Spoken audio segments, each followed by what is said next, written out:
اللہ تعالیٰ کی نشانیاں، اور رات اور دن اور سورج اور چاند سب اس کی نشانیوں میں سے ہے۔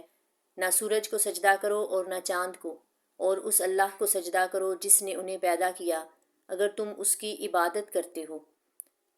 اس آیت سے اللہ تعالیٰ کی وحدانیت، قدرت اور حکمت پر دلالت کرنے والی چیزوں کو بیان کیا گیا ہے، تاکہ یہ معلوم ہو جائے کہ اللہ تعالیٰ کی طرف بلانا اس کی ذات و صفات پر دلالت کرنے والی چیزوں کو بیان کرنے کے ذریعہ بھی ہوتا ہے۔ چنانچہ اس آیت کا خلاصہ یہ ہے کہ دن، رات، سورج اور چاند سب اللہ تعالیٰ کی حکمت، قدرت اور ربوبیت اور وحدانیت پر دلالت کرنے والی نشانیاں ہیں۔